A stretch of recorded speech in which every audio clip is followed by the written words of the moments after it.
super excited about this episode. I think the harp looks beautiful, sounds beautiful, especially when Sally's playing it. And also, it reminds me of concerts and rehearsals because the second violins often sit just in front of the harp. So I'm really used to sitting very close to the harpist and having all this beautiful sound around me.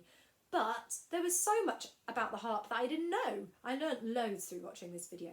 And because Sally's super amazing, she has provided us with an extra little bonus video, a play along with Sally video that you'll find in the playlist as a separate video.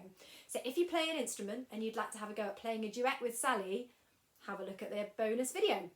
So as ever, I'm going to say hello to a school that we know well, and this time it's Orchard Meadow School on Blackbird Lee. So a big hello to everyone at Orchard Meadow. Hi!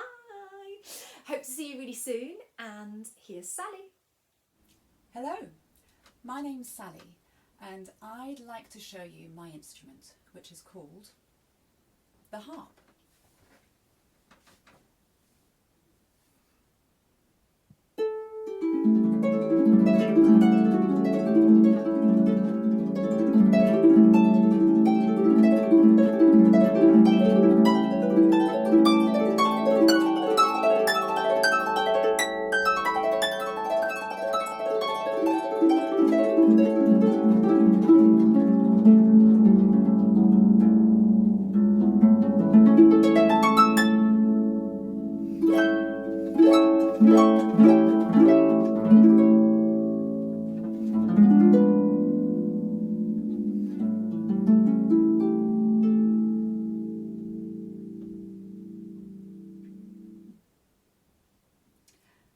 That's probably what you think of when you have, or if you have, heard a harp before. It's a very angelic instrument, but it has other sounds too. I'm going to play you a piece now from the 18th century by a famous Welsh harpist called John Parry. He was considered one of the best harpists of his age. But one of the things that's most interesting about this man was that he was blind. And so while I play this piece, can you imagine how hard it must have been for him to be able to play the instrument without seeing the strings? This is his first movement from a sonata.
So I thought I should show you a little bit about how the harp works.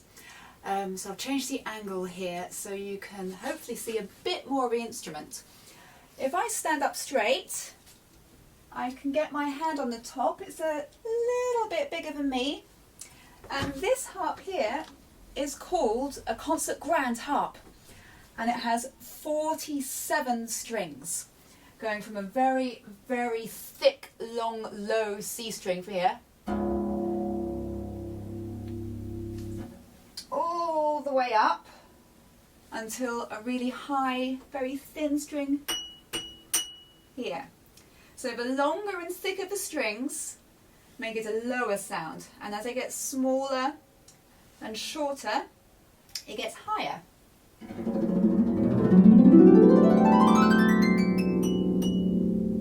Like that. And there's one more thing about the big harp, which is it has 7 pedals. Now I'm just going to come close and tilt the camera down so you can see the pedals there. And each pedal has 3 different positions. And I'm going to move a pedal and play a note. Now I'm going to play the same string and move a pedal,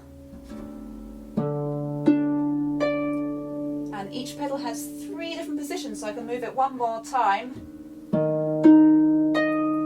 So every string has 3 different sounds or pitches, and that's how I can get lots of different harmonies and accidentals out of the instruments, and also do something called a glissando, which sounds like this.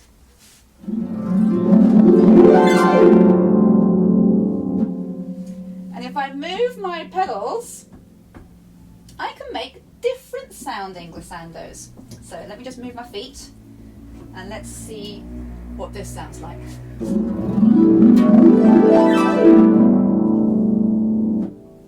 And let's try one more. So let's go like this.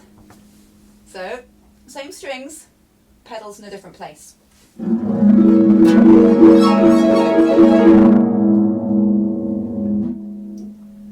I can make different harmonies. Now, there's another harp here, which I haven't shown you yet. And this is called a Classic harp, or a folk harp. It's a lot smaller. This one's sitting on legs to make it a little bit taller and easier to play. And they come in different sizes. This one's sort of average size for a Classic harp. And it has 34 strings, so less. And its sound, because it's smaller, it has a less resonant, it has a smaller sound. So a very different type of sound quality.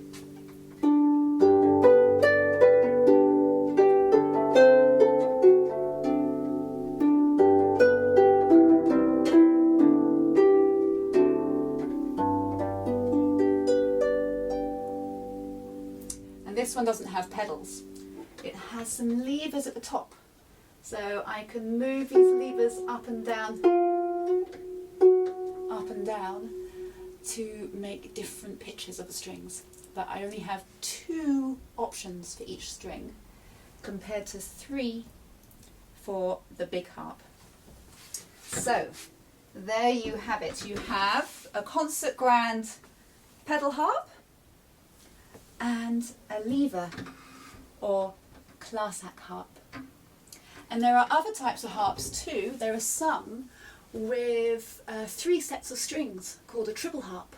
There's also a chromatic harp which has 2 sets of strings, but they cross in the middle. So there's different instruments. But I only play these 2. I think that's probably enough. My final piece is a bit of fun. It's by an American harpist and composer from the 20th century called Pearl Chertok, and she wrote a lot of jazz-influenced music, and this is no exception. This is called Harpside at Midnight, and it depicts a dance. There's an inscription at the beginning of a piece which says, "As a dance begins, the rhythm becomes more and more insistent. The melody is lost, and finally there is only the pulse of dancing feet." There's quite a few fun effects in this as well, so listen out.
Thanks for listening.